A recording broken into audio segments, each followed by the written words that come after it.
Hey everybody, if you don't know who I am, I'm Suzanne Titkemeyer. I used to write for Pathos for almost 10 years. I wrote on my own for 10 years. I mean, 2 years, not 10 years. And I've done all kinds of things through the years, including work at a residential treatment center for children who've been abused, including victims of SA and CP. So I want to debunk a few little things today. I'm making a very quick little video to do that. And I have to say, quiverful families are everywhere. So is the IBLP. They don't make up huge amounts of numbers, but quiverful families are in plain hiding. Earlier, I took a look at a video on, let me see what that stupid video was. America's Broken Dreams, the middle class families living in motels. It's a documentary I was watching, and I immediately spotted the one quiverful family. It's also like when the Turpin thing happened and they were reporting on the basics, and I saw the 15-passenger van and started hearing little bits and pieces. I turned to my husband and said, well, Cindy it was, I think. I'm sorry, not my husband. And said, I think they're going to find out this family is quiverful. This is a quiverful family that's abusing those children and hiding what's going on. And that's really common, too. There's a lot of families that use homeschooling to hide abuse. Not all of them, but there are a few.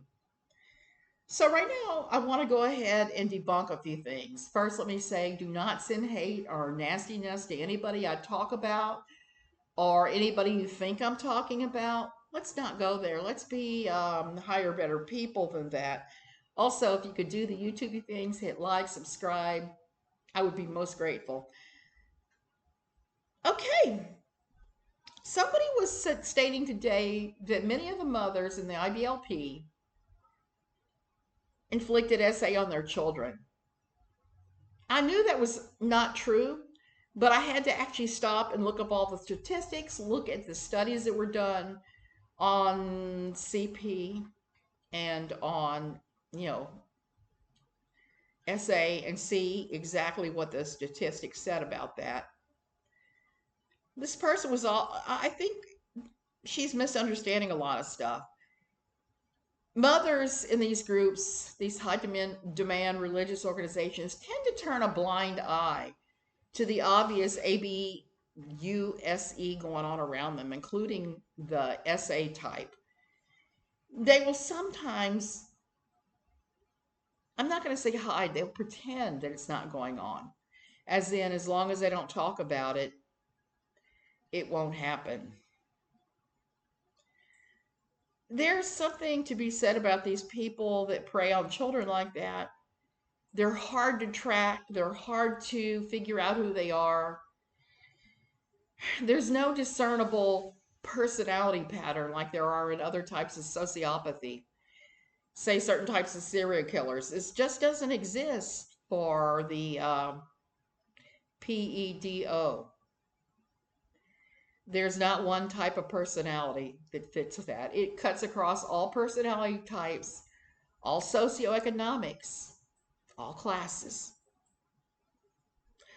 According to the NIH and researchers at the University of Alberta, Canada, women are almost never the abuser in those types of abuse. Almost never are the women the ones who are doing the violations. They don't.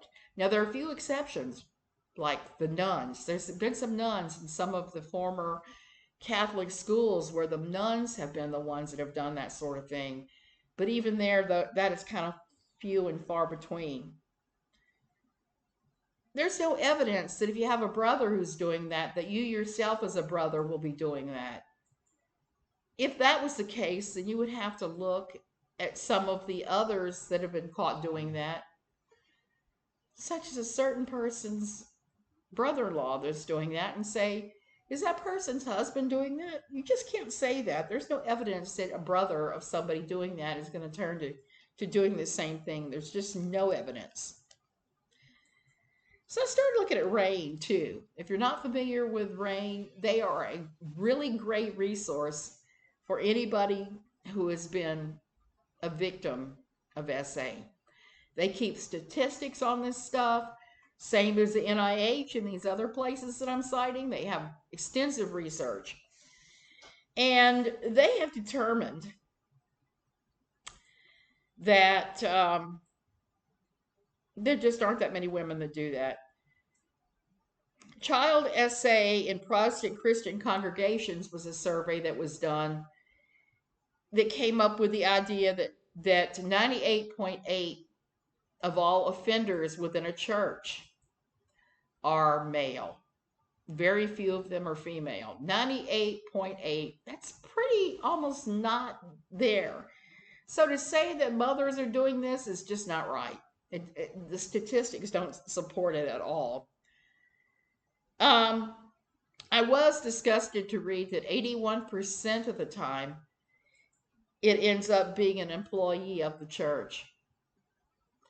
That is a disgusting statistic. If you think about how many churches run ministries like the bus ministry, or they teach Sunday school, or maybe they volunteer to take the kids for a fishing trip. There's so many opportunities for volunteers and employees that nobody will question what they're doing because they have the law of the authority behind them of the church.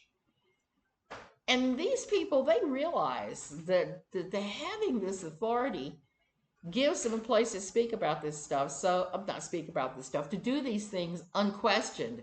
And then if the children speak about it to their families, nobody will believe them. There's also an organization that I like to look at their statistics and some of the things that they've had to say. Grace, godly response, abuse. I can't think of what the rest of it is. But they really became very active when the Bill Gothard forcible touching thing was going on.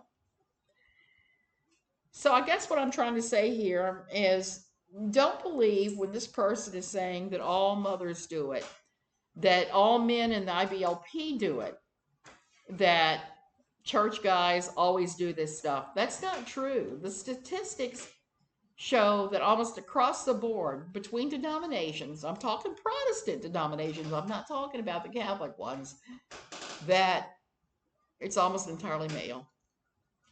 And it's almost entirely unrelated male.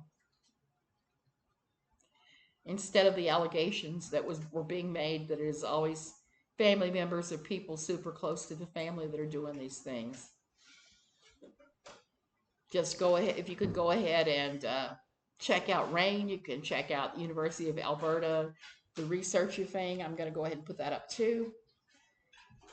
Also links to the NIH, the Child SA and Protestant Christian Congregation Study.